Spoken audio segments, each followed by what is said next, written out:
name's Joe Shipley. I'm a partner at Kekst. We're a global communications advisory firm with 12 offices around the world. For the past 3 years, we've been conducting opinion research in the run-up to party conference season in marginal and swing constituencies. We've done that in partnership with our friends at SME for Labour, who've run fantastic events all the way through the conference, and with our friends at JL Partners and Boston's. We're joined here by Dr. Tom Lubbock, who's one of the founders of JL Partners, who's going to be talking us through the focus research we've been conducting in 2 constituencies with swing voters, and that's in Guildford and Darlington. Now every constituency is different, but we've picked those two constituencies for important reasons, which we'll talk about as we go through the session today.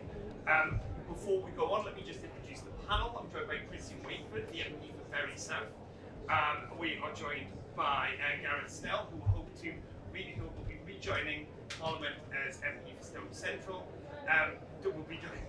We're joined by Dr. Alan Wager from the Tony Blair Institute, and joining us very soon will be Claire Hazelgrove, the candidate for Filton and Bradley Easton.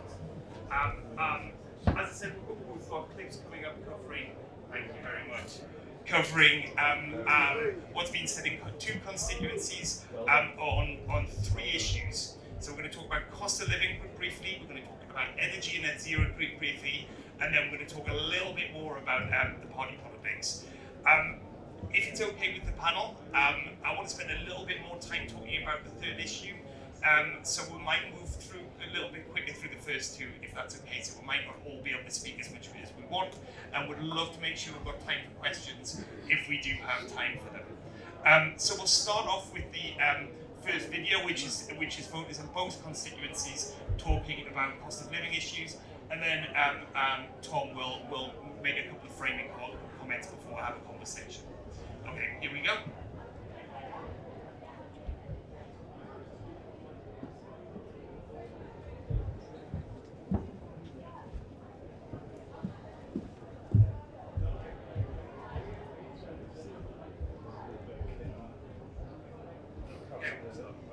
Yeah, we don't appear to have any AV working for that either.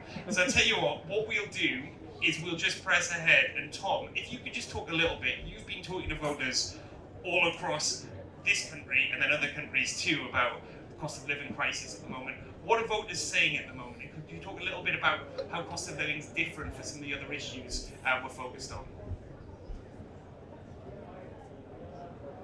Thanks, Joe. So these swing voters that we spoke to in Guildford and Darlington, for them, cost of living is the #1 issue. And I think that is something that's got lost in the last couple of months of the debate, especially through Conservative conference. I think it benefited the Conservatives to talk about other things, unsurprisingly. But you see from these clips that cost of living cuts really deeply with these swing voters. The personal stories are really hard to listen to. People deciding whether to put their heating on. I think it's something that we've got used to over the last couple of years, but it is really hard to hear it in first person in the room. And I think the lesson I take away from these groups particularly is that anyone who thinks that this winter cost of living is a kind of bygone issue just because Bank of England interest rates have peaked, it needs to look at themselves very carefully, because for swing voters out there, cost of living is still really, really raw and real as an issue, and they are looking for parties and leaders who are going to do something about it for them.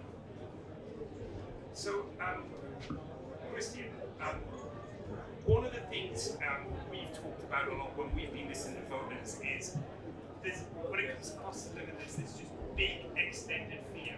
It's not a specific issue, and a lot of voters are saying, this is coming up, it's getting worse and I don't see the end of it.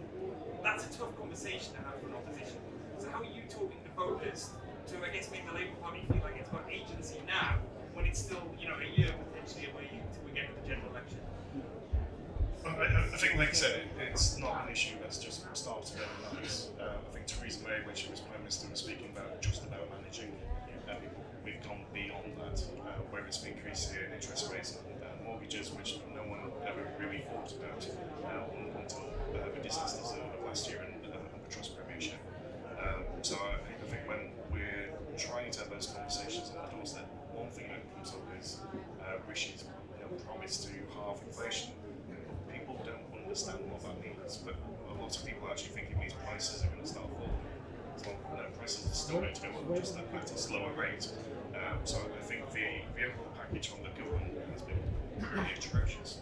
Really, the fact there's still no real help. Yes, there's been help with energy bills, but that's stopped. And I think there's a lot of people who, like you said, will have, if not fear already, the potential for fear. What does it mean for this winter? What does it mean for next year or for the next 5 years? If it's tying into it, and there's just no answers. There's nothing coming from government. So I think when we've listened to Rachel today, actually putting forward, actual fiscal responsibility, which has been lacking for the last few years. Actually, that makes us sound like a credible party. It makes us sound like a credible position. But more important, like a government in waiting. I was saying it on this panel last year. Our government does feel like an opposition in waiting. Former colleagues have basically been saying that. But I think now it's what can we do to, if not put more money in your pocket, what can we do to mitigate the issues? And I think we are starting to get some of those answers. But hopefully when Keir speaks on Tuesday, well, tomorrow now, we can get more of that retail offering. So it's not just fear of the cost of living, but actually being able to have mental health support, being able to access your doctors, your dentist, and everything else. And there's just no answers at the moment. So I think cost of living just feeds into that narrative of everything's broken. Yeah. And I should say, Claire, don't worry, the video didn't work because the AV wasn't working, so you haven't missed any insights and bonus yet.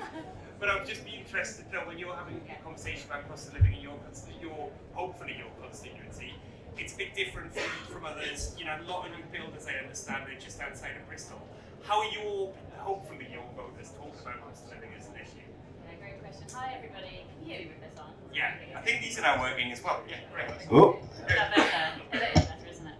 Hi, so I'm Labour's parliamentary candidate for Filton and Bradley Stoke, which, as you mentioned there, is just outside of Bristol, so North Bristol.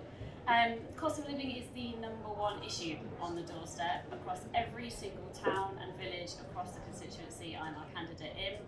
We go out 7 times a week and talk to voters. So the people I speak most with in any week are undecided voters. They are people who are struggling.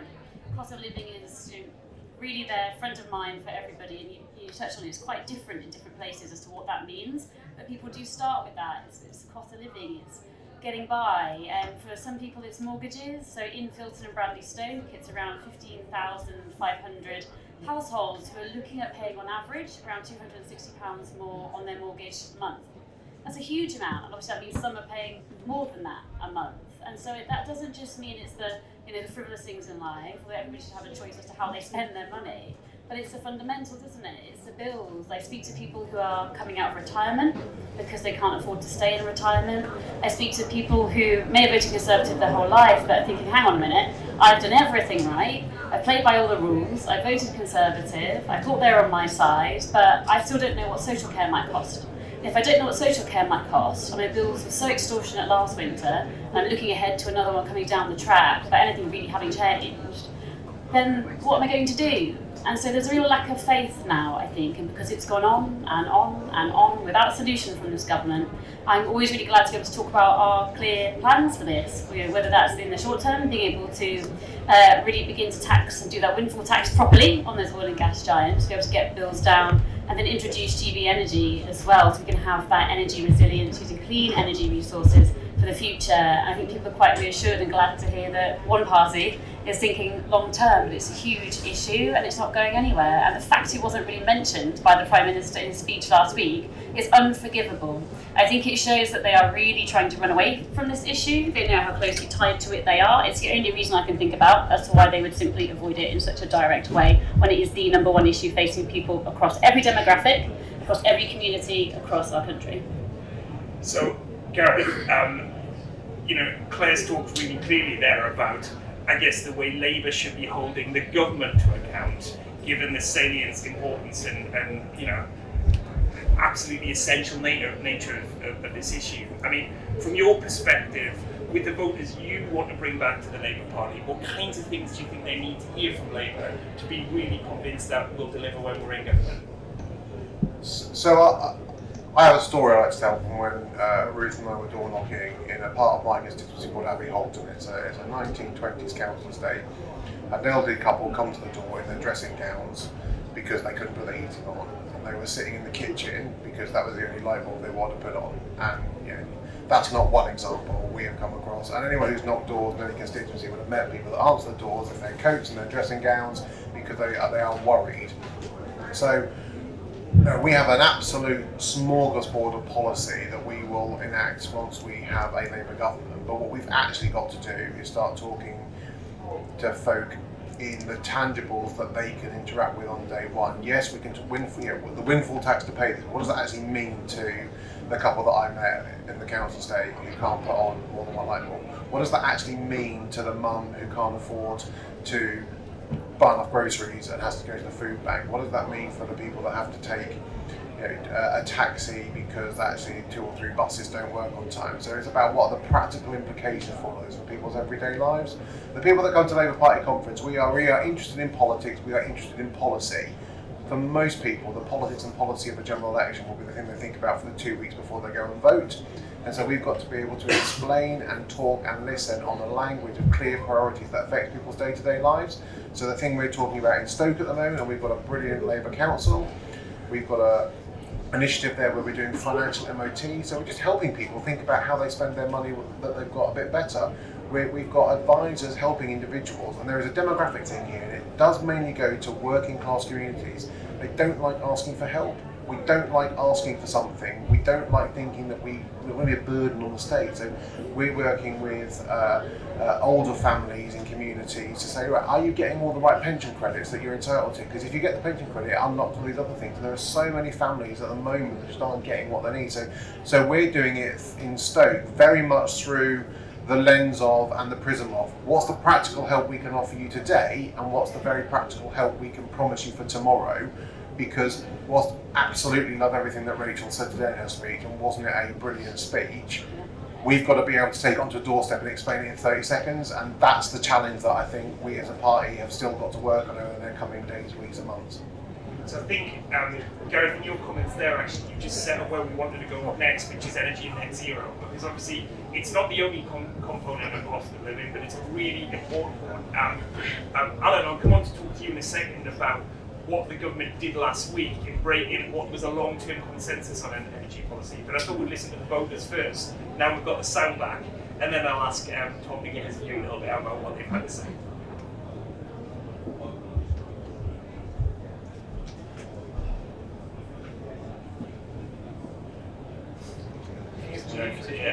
You're muted. By 30, we're only going to be able to buy electric cars. Third time lucky.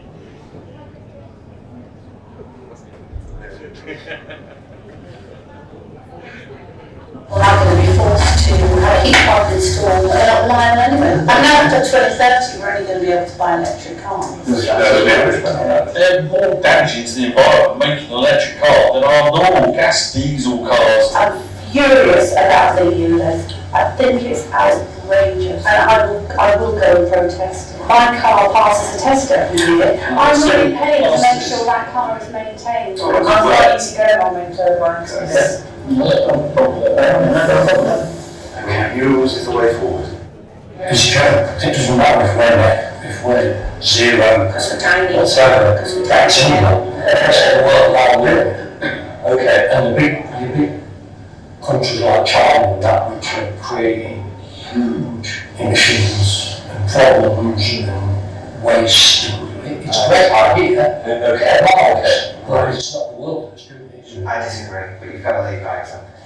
So I think we should do it, we should try to get to net zero.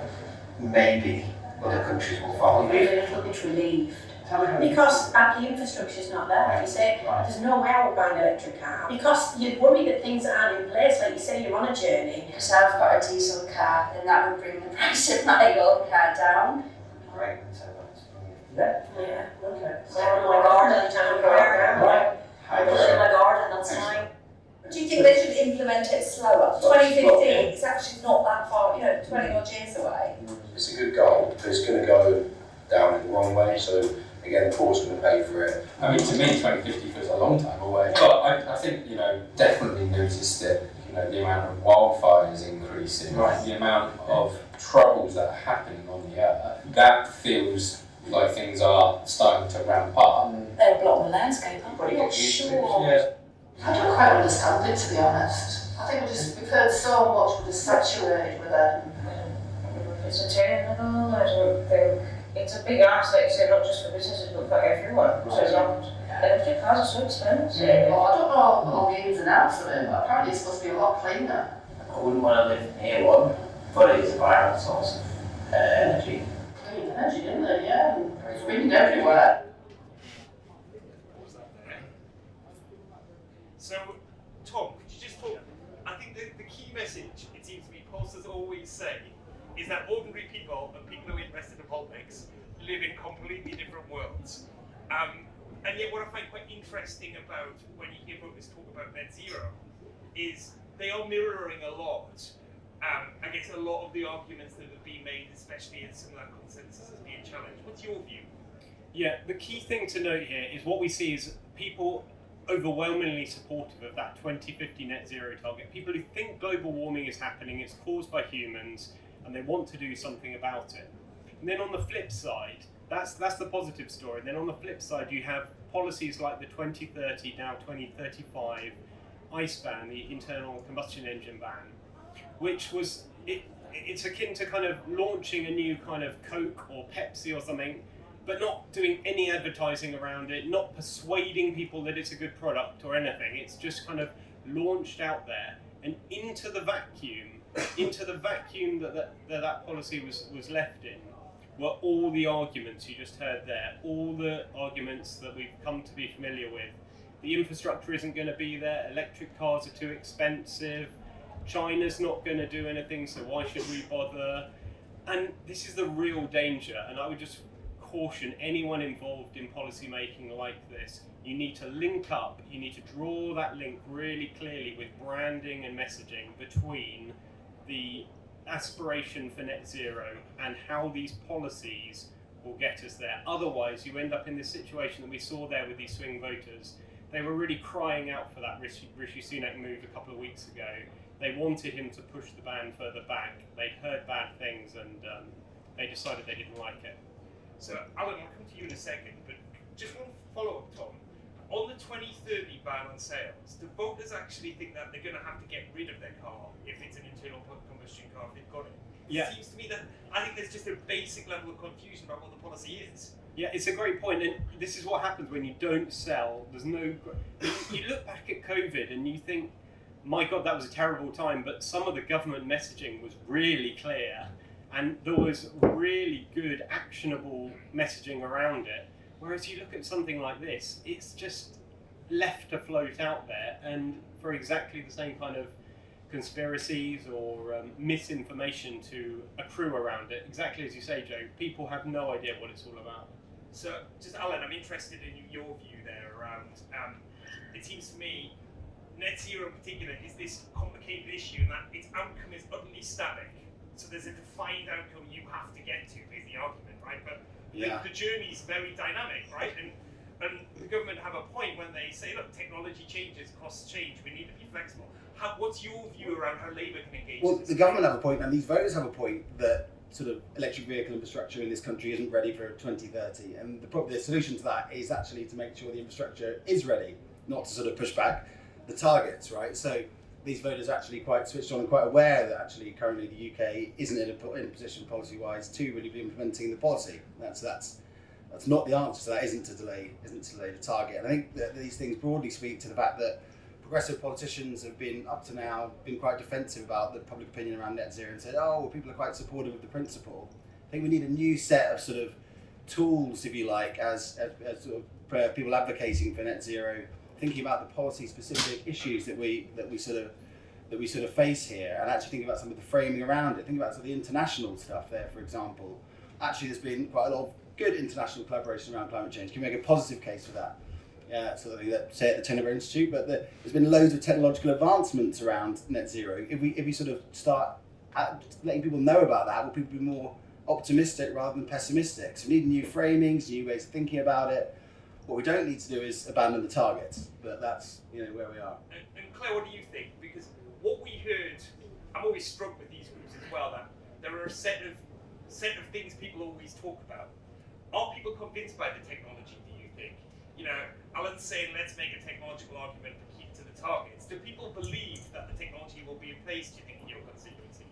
I think there's a real distrust of the government delivering on anything that it says it will do, and that's the responsibility now for us in the Labour Party to show that we will do what we say we will do. And I think that's why it's so good to see strong commitments from Rachel Reeves from that podium today and wanting to build that trust again. But I will say as well, I think it's a real shame, to say the least, that this government is stoking division on something that there was consensus on.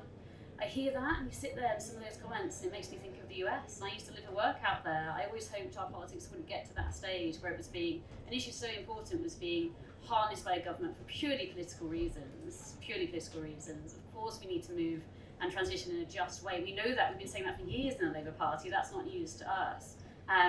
But stoking division, fraying social fabric further down new and old lines is not the right thing to do if you are in government or indeed seeking to be in government. So I'm very pleased that we're standing firm on our commitments. It's absolutely the right thing to do. In fact, I've had people only write to me an email and get in touch since the announcements from the government, from Rishi Sunak, to check that we're still standing firm because they want that in my area. In Filton and Bradley Stoke, we're just north of Bristol, so South Gloucestershire, some gorgeous nature. People want this protected. They are sick and tired of sewage dumping. They do not want it. They hate that our MP voted for it. It's one of those things that's creating that real sense of, hang on a minute, things aren't right. We've not got the right representation here.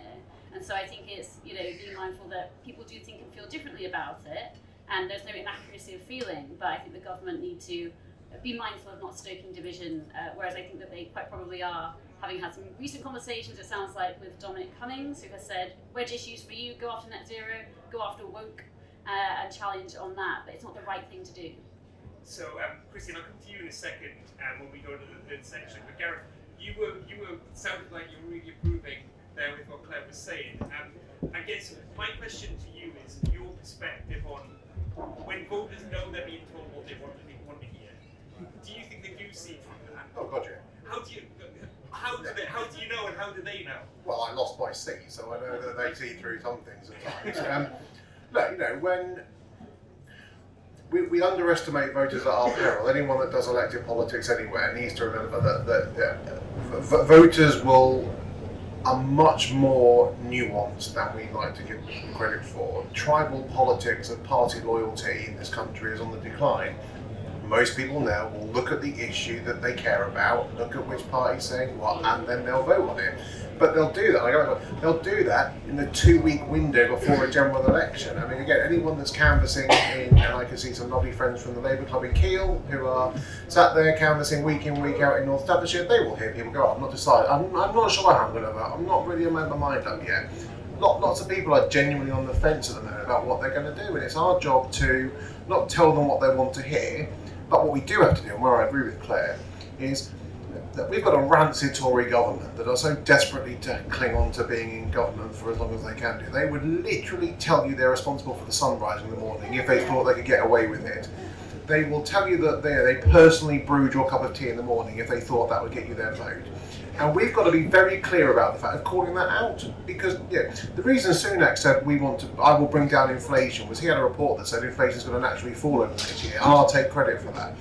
So we've got to make sure that we don't fall into that trap as a political party. But I was always taught, you under-promise, you over-deliver. You under-promise, you over-deliver. You under-promise, and then you over-deliver. And what that builds back trust. And I think voters know when you're doing that, but as long as you over-deliver, they'll accept it. What they will not accept is, I'm going to go back to 2019 when we were having those rather torturous Brexit debates across the country. And, the Labour Party got itself into the most tangled position that a plasticine ballerina would be struggling to replicate, of telling everybody that we had a triangulated position that would work and it would give you this, and if you wanted a second referendum you could have one, if you wanted to stay you could have one, if you wanted to leave you could have one, we were going to have a hard Brexit, a soft Brexit, a boiled egg Brexit, whatever it was.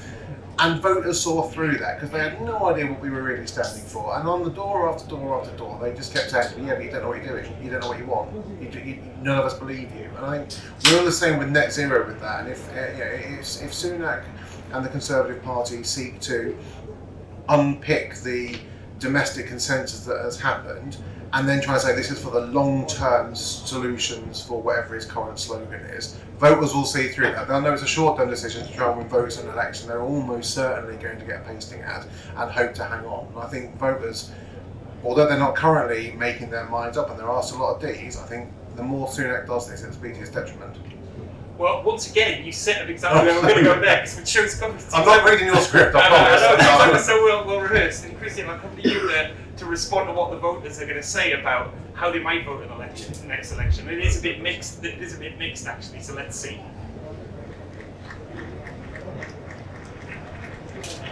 Thinking about elsewhere. Thinking Okay, Conservative. Labour don't think much of them, to be honest. The Conservatives for the last few years, but they've just been bickering, no real leadership. His style, I think, is pompous. I like Boris Johnson back then. So let me explore. What are the Lib Dems? What are they about? So maybe they're worth exploring.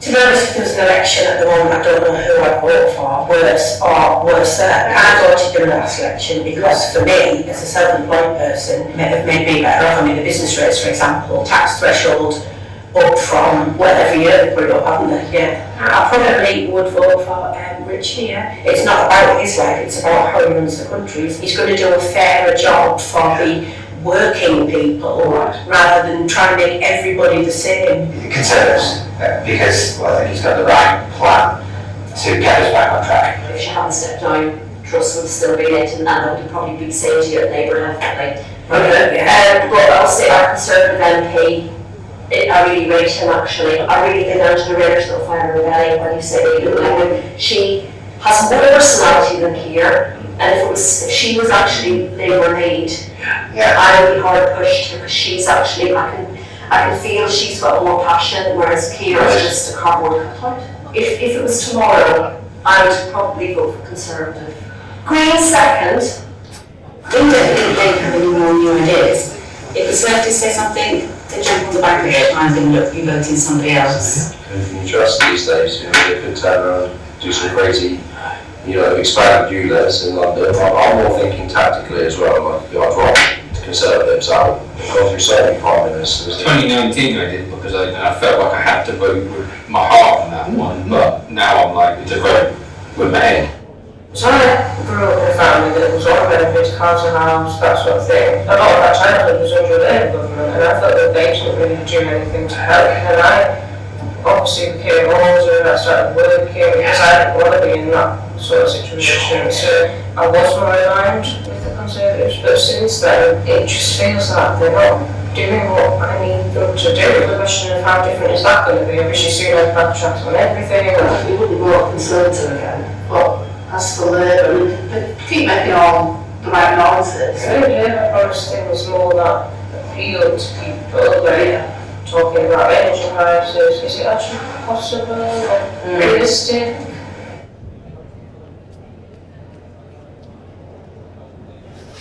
Out of his depth, intelligent, on the whole positive. I just don't like it. I quite like him. He's personable, he's eloquent, he builds good relationships with other nations. I see him as the spokesperson, not the decision maker. I think he represents the UK well measured in a good way. Financially reassuring, he is trustworthy. Hardly see him. Boris Johnson is his puppet master. Tax evader. Yeah, it's got no stature about him whatsoever. It was a low bar to come across as He fell into that professional. job. It's about someone. I just don't like him. No, I just don't trust him at all. He's always got a stupid grin on his face. Sunak's got more to hide. When he was the chancellor and he was giving the updates on the pandemic and stuff, I liked him. I thought he was sensible. I thought he actually maybe understood. Now as the Prime Minister, that hasn't transpired. That's fine, mate. He's getting too good to be true anyway, isn't he? He's very immature, isn't he? Yeah.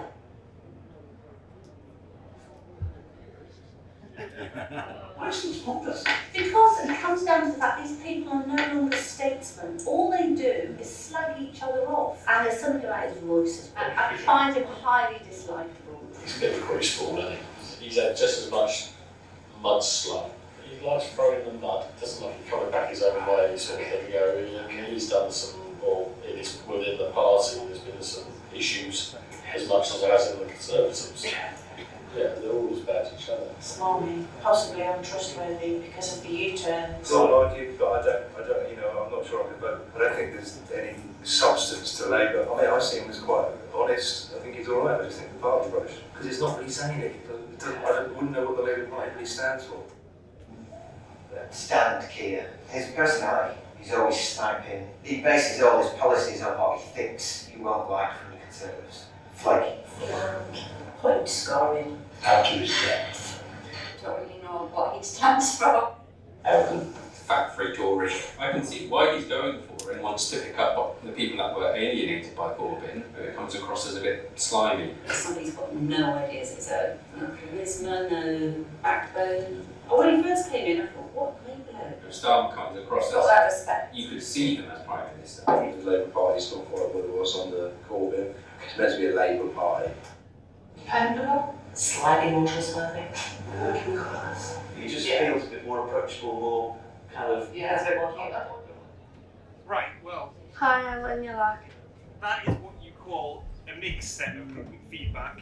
And I think, as always, to remember the pollster's prayer, that you should listen to what voters say all the time, and it's helpful. Tom and I were talking when we were thinking about the session, and we agreed, I think, that being leader of the opposition is a really hard job. It's a really hard job because the thing you do to do your job, which is oppose, is the thing that really winds people up when times are tough. And we saw that when we did polling all the way through COVID.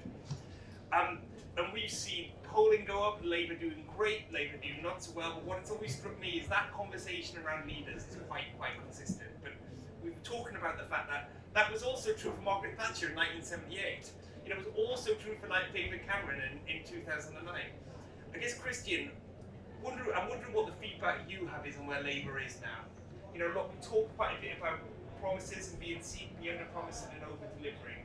But in terms of the conversation around the party and where it's positioned, what's your view? To be fair, I think a blind man on a fast horse can see the party's changed, and it's changed for the better. The fact that we're here running a very professional, smooth conference with business engaging, with people who'd never even afford to come to a Labour Party conference before, like me from 2 years ago. Yeah, the party has changed, and you know, you can look at winning the argument, or you can look at winning an election, and you can't change anything if you don't win. Would it be great to be able to come out and say, well, we will have all these transformative ideas on day one, but by the way, we don't know what the situation we're going to inherit is? Yeah, it'd be great, but it wouldn't be honest. When you look at some of the comments that were being saying of he comes across as a statement, as prime ministerial, as honest, that stands a lot for most people across the country. So I think from what I hear on the doorstep, and particularly in the Jewish community in Bury South, which is the largest outside of London, is people are ready to listen, people are ready to engage, but not only that, they're ready to come home. And that will go a long way. You know, when I was looking at previous panels in a previous life, one of the things that came up was anti-Semitism was seen as distinctly un-British. We don't have that problem.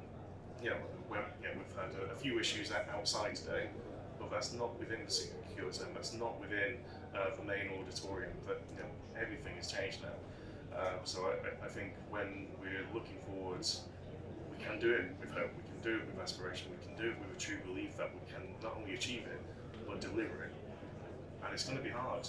I think one thing that everyone's been saying is it's going to be wedge issues. It's going to be divisive. We saw that with Rishi last week, whether one of the things he wanted to get out was transphobic arguments, and it's not helpful. Out of all the doors I've knocked on, not come up on a single doorstep. The green stuff we were talking about previously, that's a huge opportunity if it's done right. But again, it's seen as a wedge issue of cause division, explain it poorly so people think we're going to take their car away from them. You're going to have to pay £15,000 for a heat pump. I think it was Dan Hodges who said, well, we've given you a fantastic opportunity now. We're not going to bankrupt you in 2035, we're going to bankrupt you in 2040. So there's no change, but what we have is a clear plan to have an industrial revolution on a green scale, and that's something we absolutely need to grasp with both hands. And the threat is in not doing so. If we get that technology, the industry, the manufacturing right, there's a very bright future for this country, and Keir gets that, Ed gets that. I think, like we were saying before, we need to explain it better. We're not going to take your car away from you. We're not going to take your boiler away from you. We just, if you're explaining, you're losing, but we need to make sure that argument is landing. That can't just be in Westminster, it's got to be every conversation on the doorstep, it's got to be in the press, it's got to just be in the pub. If you're not passing the pub test, then what do people talk about on a Friday night? It's not Palestine. It is the cost of living crisis. It is what are you going to do about jobs, what are you going to do about schools that are falling down. And I think, to be fair, and even former colleagues said, we're running out of time, they've run out of ideas, and we've got that. And we just need to beef it out a bit more. I do think there's a real bright future ahead, not only for the country but for the party. We just need to grasp it. I want to make time at least for one question from the Kiel Labour Club. So better be a good one, guys. But Claire, do you want to just follow up on that? How do you think the party see it? Yeah, sure. No, I agree with so much of what's being said. Look, it's not meant to be easy when you're seeking to govern. It's a tremendous privilege, and we shouldn't ever expect to just waltz into number 10. I know that no one in this conference does for a moment. We know we've got a lot of trust yet to build, a lot of trust yet to earn. That's why we're out. I'm out with my team, my organisers at the back. We're out 7 times a week. Come rain or shine, usually a lot of the rain, and because we know we've got to speak to people. This shouldn't be underestimated. The huge transformation that we've seen under Keir Starmer's leadership. This is not the same Labour Party as it was 3 years ago. We suffered our worst defeat since the 1930s. The transformation that has occurred was unthought of at that time. It was seen as, Keir says it often, doesn't he? People would sort of say, well, congratulations, and that's going to be tough, isn't it, when he first became leader. And look what he's done, look what the whole team has done. It's really phenomenal to see. We've got a long way to go though, and we know that. We're the first people really to say that. One thing to say as well is, I'm really looking forward to the general election campaign, because it's a real challenge, like you say, when we're in opposition, because when people most often will see Keir Starmer, obviously it's a Prime Minister's questions. When you're only allowed in that format to question, to challenge, to critique, you can't set out your manifesto. You're not allowed to. So bring on the election, bring on the opportunity to have more detailed, in-depth conversations. Those are fantastic. I love those. I'm often having long conversations on the doorstep, and people get it. There is a lot of nuance, there is a lot of understanding. We haven't a hearing, but there's more to do to win that trust and to make sure that enough people know for sure that with Labour and voting for us, they will have a government on their side, because they will, and it's our job to make sure that we get out there and convince them and then deliver so they stick with us for the future. Gareth, Alan, are you looking forward to the general election as much as Claire? Well, one of the things that Claire's brought up a few times is trust, and actually you're right in saying cost of living, inflation are the 2 big issues facing the country, according to all the polls, apart from at the start of the year where it was actually a collapse in trust in politics, and it's a particularly, almost uniquely difficult time. We saw that in those groups there. People are just generally a bit world weary and so on, and that's the challenge for everyone. I think Gareth's right in saying some key pledge, a bit like a Tony Blair style pledge card in '97 perhaps. Would be a good idea to sort of try and work out how to sort of get the public believing again that change is possible. I think that's right. I mean, I am absolutely looking forward to the election. I would rather it was sooner rather than later, because well, maybe not immediately. It's cold and dark and wet. I did one of those in 2019, and that didn't end well. Where I think we have to get to is we should never be afraid of the electorate. We should never be afraid to have those tough conversations with the electorate with something backed up to it, and that does mean in marginal seats like mine, actually, as well as talking about cost of living and education and healthcare and crime, also talking about defence and security and immigration, because people care about those, and all too often the Labour Party shies away from those things because we worry about upsetting too many people. We've got to get past that.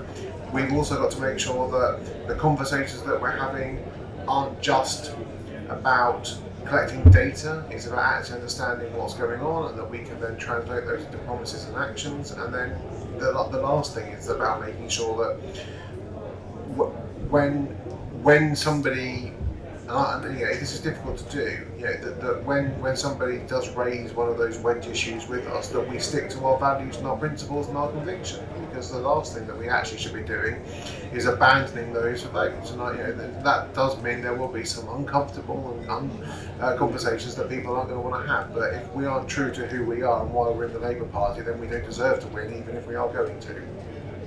Great, well, thank you very much for that panel. We've got time for a couple of questions. So let me grab the roving mic. But we'll start with who's going to do it for the Peel Labour Club. What I was going to ask is, I think there's a media obsession, maybe it's a media obsession, or even a political obsession with comparing Keir Starmer to, is he a Kinnock, is he a Blair, is he a John Smith, what maybe tested in an election?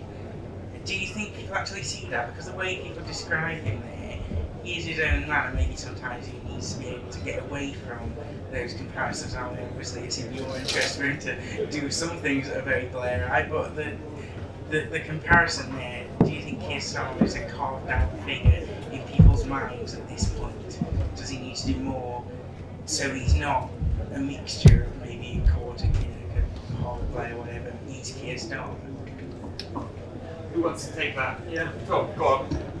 I'll take the pollster's obsession. I mean, I think I agree with you. It is a bit of an obsession, but the reason that people talk about this is it really matters for the next 12 months.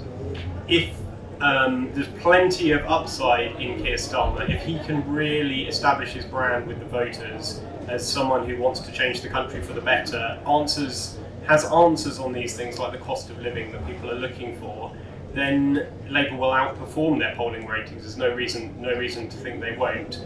But on the other hand, if he turns out to be more of a Kinnock, and if there's a bit of a vacuum in terms of his reputation, and you saw that in those clips, voters are really a bit all at sea when they're looking for touchstones in terms of Keir Starmer at the moment. Then there's a potential to really have another upset, another big surprise, another kind of 2019 moment. And I would just take everyone back to 2017, when in the course of about 5 weeks, in fact shorter than that, 4 weeks, the public totally changed their mind about Jeremy Corbyn and Theresa May, both party leaders. So anyone who thinks it's going to be a kind of boring year or knows what's going to happen in a year's time is, I think, deluded. Any other questions from anyone else? Yeah. Oh, hi, my name's Sean. I'm from Banbury, North Oxfordshire. I'm glad you touched upon net zero with the conversation with the voters there. I was down on the polling day in Uxbridge and South Islip, and ULEZ was a main, but clearly the defining issue on the doorstep. I want to bring up another example, which is in Oxford City itself, where we've got the low traffic neighbourhoods. There've been by-elections in March where seats with Labour majorities of 900 have ended up with a majority of less than 90. This is a city that has no Conservative councillors.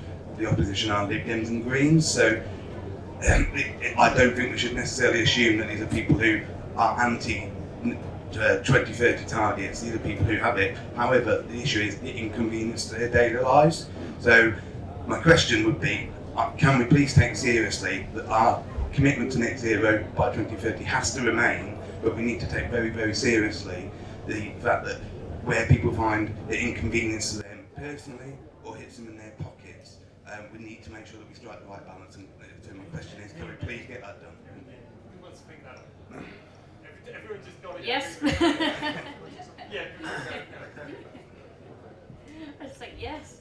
It's really important. We've got to make sure, as I said earlier, it's a just transition. It's got to be fair. It's got to make sense. But we can't just pretend, though, either, that everything will be straightforward. There are hard choices, but we do need to have honest conversations and difficult conversations with the public about what needs to happen, when and why, what that support will be like, how the government, if we're in power, will help, how we'll do that in partnership with local councils, combined authorities, mayors and others, which isn't the conversation that's happening right now with this government, how we will do things differently, because I think it's not just what we're doing in terms of policy that matters, it is how we do it too, so people feel like they are genuinely part of that conversation. What I do in my day job is actually support councils, combined authorities, charities in difficult conversations. So how to engage people in complex decisions that need to be taken in their place. We run things like citizens' assemblies on the climate emergency, and it is so important to bring people into these tough choices, because that is where we are at. And so it can't just be tablets of stone sort of dropped on people. It's got to be policy that is developed with people in a way that is right for their place, and that will be potentially different in different places,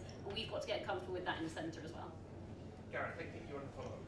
I want to just briefly touch on, one thing. So, I think the Conservative Party think ULEZ is going to be their saving grace. Anyone know Jonathan Gullis? He is often exactly. He's often in competition for the most odious and disgusting Tory MP that existed, and often he wins that title. He's running a no ULEZ petition in Stoke-on-Trent. No one in Stoke-on-Trent thinks we can. But the Tory party are concentrating because they think that's an issue that's going to win them loads of votes. And I'm a little bit frustrated, and Ruth, my other half, will tell you, and I've ranted at her about this long enough. Yes, we did not win Uxbridge. It was a real shame for Danny. He's a great candidate and he will be a great MP at the next general election. But we've forgotten that we whittled that down to a majority of 500 in a seat we haven't held since the 60s, in a seat that didn't even go Labour in 97 under Blair's landslide. And yet we're focusing on the 500 votes we didn't get rather than all the thousands of votes we did manage to get, the ones that we did manage to convince to vote Labour on a much broader policy platform. And for me, yes, we're going to have to think about the language around ULEZ, but we shouldn't let it dominate our response to net zero, because actually that election needs to be analysed slightly more deeper than the Tories found one issue and they won it, because I don't personally believe that to be the case.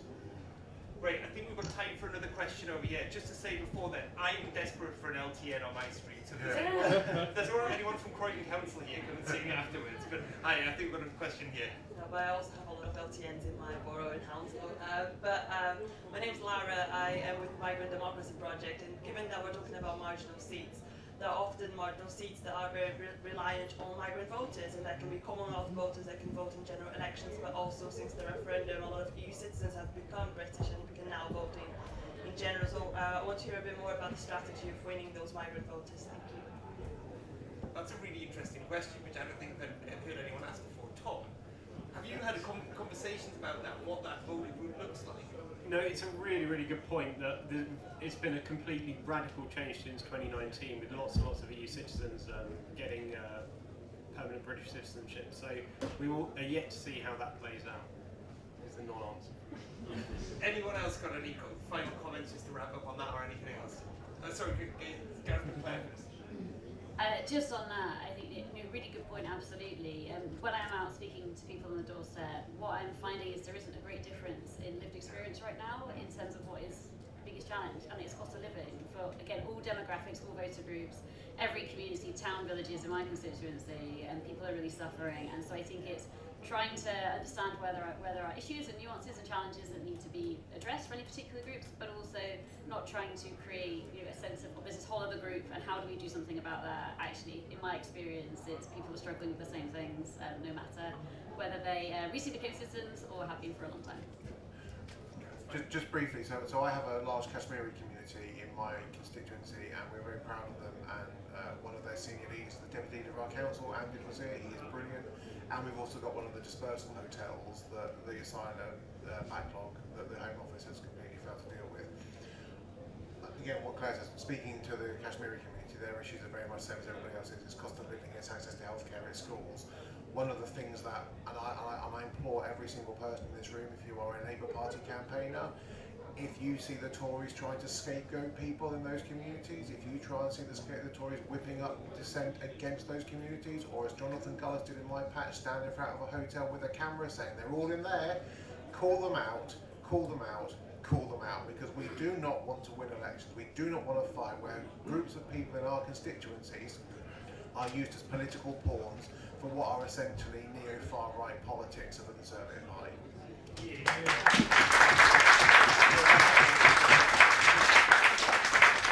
I think what a brilliant way to end today's discussion. I'd like to thank the panel, and thank you very much today, and thank you to us for joining us as well.